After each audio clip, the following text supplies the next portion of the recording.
When doing the research for my documentary, double-page spread and radio advert, I used PowerPoint, Prezi and Powtoon.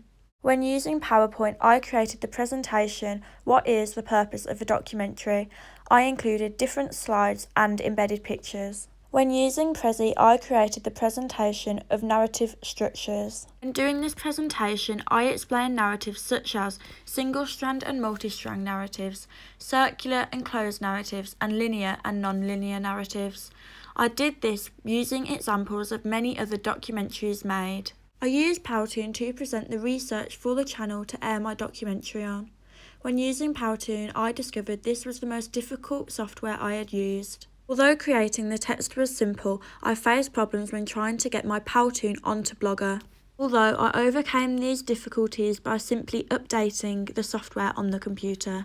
There were many similarities between these softwares, such as creating a text box and embedding an image.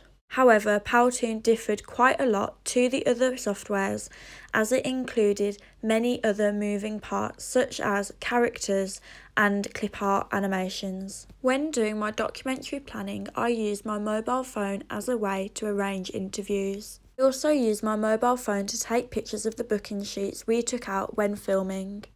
I also used Prezi again to create a PowerPoint on who we were going to interview, the questions we were going to ask and why we chose those questions. I enjoy using Prezi as it is very similar to PowerPoint, however I believe it is set in a much clearer format.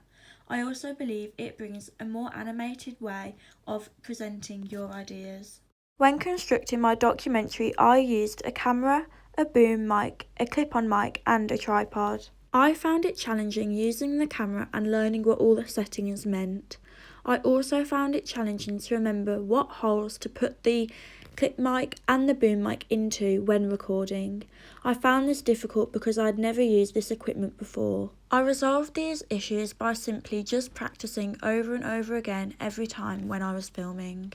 For our radio advert, we used GarageBand to edit. When recording our radio advert, we used an audio recorder.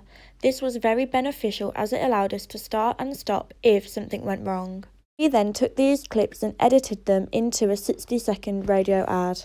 It's Friday the 23rd of February at 9 PM on Channel 4. What is it called? Fake it till you make it. For the radio advert, we chose to take a role-play approach to the advert. We believe this made the advert more interesting and entertaining to listen to. Found it easy to import clips into GarageBand, however, layering the music over the top was difficult. To create our double-page spread, we used InDesign. I found InDesign very challenging as the layout and format is very hard to understand and use. One challenging thing when using InDesign was learning how to wrap the text around an image. I couldn't remember how to do this and struggled a lot. The main thing I wanted to focus on when making my double-page spread was direct address. I wanted the image to stand out to the audience. When editing our documentary, we used Premiere Pro. I edited the majority of the documentary and found certain things difficult, like adding a title. However, I overcame this with the help of some of my teachers and in the end learnt how to do titles very well. I also edited split screens and used a purple screen to add a background behind the vox pops. I also added music that played throughout the whole documentary. I made the sound levels go up and down when different people were speaking and if there was images on the screen. For my evaluation questions 1, 3 and 4, I used iMovie. I had never used iMovie before but found it surprisingly easy to use.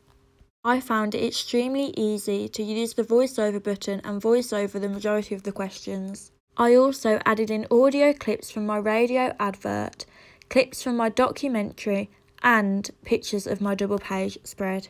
I believe iMovie was much easier to use than Premiere Pro.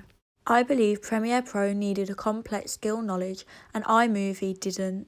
I also used Emaze for my evaluation question 2. I found Emaze extremely easy to use. The software was sort of like PowerPoint and Prezi. I also found Emaze and Prezi to be the better softwares as they gave you a straight link to an embed code to put on the blog.